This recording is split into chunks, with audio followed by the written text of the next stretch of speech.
We are under the umbrella of solving quadratic equations, which really means find the x-intercepts, zeros, right, roots, solutions, they all mean the same thing. And I told you that the first method is using the quadratic formula. That's what we've been doing right now. The second method is a graphing method. Much easier, less time consuming. So let's go and do that. So I'm going to ask you to go to page 22, where I introduced the graphing method. Make sure you're writing this down, right? You're still doing the same thing. We're finding the x-intercepts, if possible. Note that if lines do not touch, I'll say this, highlight this. If lines do not touch, there's no x-intercept. And I will give you two options here. Option one is let y equal 0 if present, always. Rewrite the equation in general form. Enter left-hand side into y1, right-hand side into y2. And then we go second trace 5 to find any and all x-intercepts. Okay? Highlight this part. Option 1 has the rewriting portion in it that you have to rewrite into general form. That's your first option. For some reason, students stick with that one. I would say option 2 is less time consuming, but it's up to you. Option 2, still let y equal to 0 if present. Enter left-hand side into y1, right-hand side into y2. What am I saying here? No rewriting necessary. That's the nice thing about option 2. Then use second trace 5 to find any and all x-intercepts. Note, since you're finding the x-intercept, you must state your answer like this, okay? Also important. There's a number 0, okay? So let's do this first example here. Notice you can always use the quadratic formula if you want to, okay? But you can't go the other way around. If I ask you to use the quadratic formula, you have to use the quadratic formula. You can't use this method, okay? Okay, so we're going to use a graphing method to solve this. I'm going to go with option 2 right away. Okay, so I'm just going to let this be y1. I'm going to enter this into y1. And I'm going to enter this into y2. That's what it says.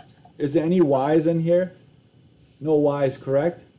So the y, let y equal 0, we skip that part. We don't need to do it. But if there is one, you would, okay? So we've done left-hand side here, right-hand side there. This is your left-hand side. This is your right-hand side. If you're wondering, what is that? Left-hand side of the equation, right-hand side of the equation. Then we go second, trace, intersect. In case you're wondering, what is second trace 5? It's intersect. Let's do this together.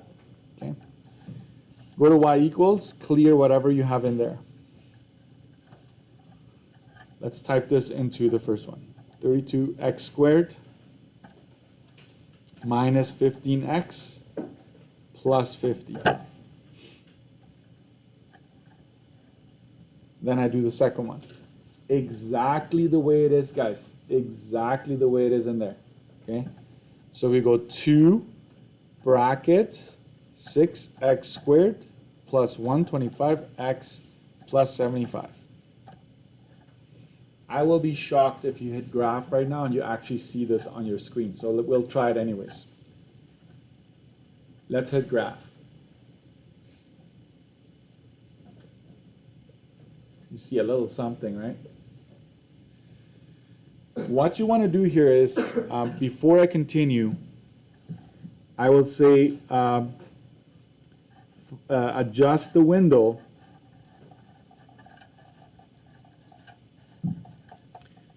to see intersections,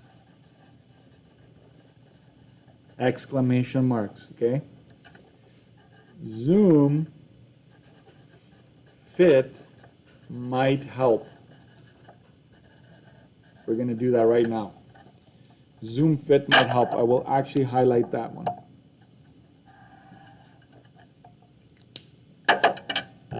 Okay, so let's go do that. Zoom. I'm going to go all the way down past zoom stat. You got to keep going down the screen till you get to zoom fit. Let's see what happens. Pretty good, isn't it? Like, this is actually pretty good. Zoom fit did the job. Do you see how you technically have two parabolas, and you're interested in where they meet? Okay, that's where you're interested. What do we need to adjust to be able to see the second meeting here, second intersection? I would argue for sure X max and probably Y max as well. So go to your window. We're good, right? Zoom fit. X max, I'm going to go 20. Try 20. I'm just going to mess with X max right now. Okay, that's all I'm going to do. So X max is good. Now I'm going to change my Y max. I want to see more at the top. So I'm going to go window. Look at the values, right? They're huge. Y max, what should you change it? I would probably go 4,000 in this case.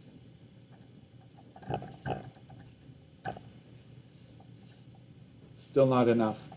I still don't see it. Because if you don't see it, it cannot find it.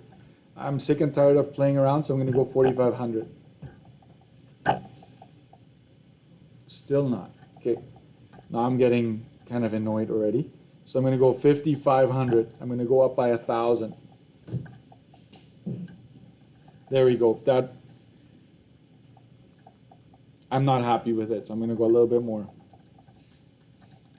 7,500 for my Y max. Now we clearly see they're crossing here and here. These are the two roots, guys. If you were to use a quadratic formula, you will see the numbers we're going to get out of this are going to be exactly the same as using the quadratic formula. So let's go and find the intersection. So you got to go second trace 5. Go to the first intersection you're interested in. So we go enter, enter, enter. The first one is negative 0.37, 59.82. There's a problem with that second one. To be continued.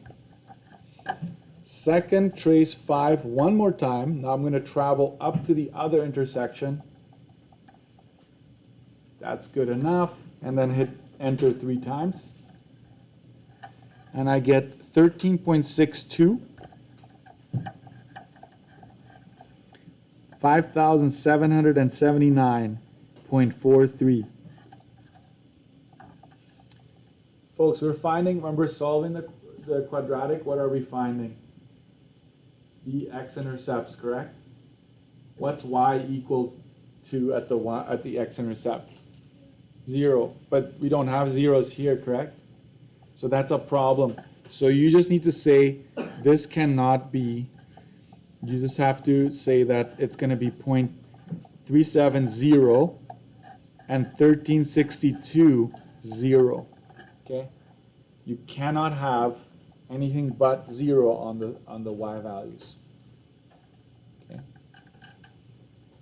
Yeah. Problem? Okay. Option number 2, by the way. This is option 2. So what's up? Why did you do option 2 before option 1? Because I can just show you right there and right here that what I'm doing. Okay? What's different with option 1? Yeah, format. You have to rewrite. You have to rewrite. So we're going to do that.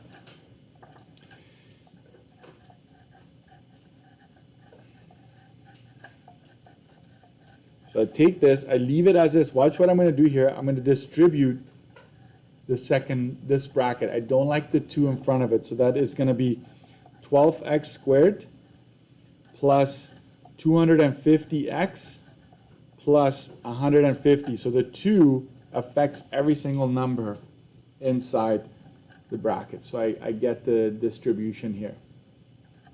Then I'm going to bring everything over to the other side. That one goes there, goes there, goes there. Okay. So I'm going to go 32x squared minus 12x squared. Then I have the negative 15x minus 250x. Then I have the 50 minus 15. And guess what? Now you've brought everything over. Now it's equal to 0 on the other side.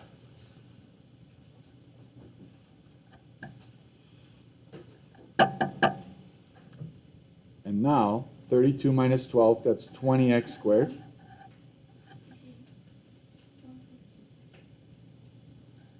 Thank you. Oof. Everybody look up and make sure this is 150. Yeah, that is it's seemingly small mistake, but it's going to make a big difference on our final answer. Thank you. This is negative 265, and this is negative 100. All of that is equal to 0. Okay.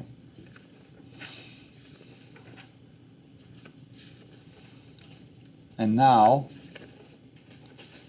we plug this in. We could use quadratic formula here, but remember, we're doing a graphing method, so you let this be y1 and this be y2. And some of you will recognize, yeah, we always let y2 equal to 0 when we're finding the x-intercepts, correct? So that's what's happening here. Second trace intersect. This is how you show your work, by the way. You just tell me, hey, this goes into y1, y2. These are the keys I pressed. And then just give me the roots, right? That's all you're going to do. So grab your calculators. We're going to go to y equals, clear everything in there, and just type in this part.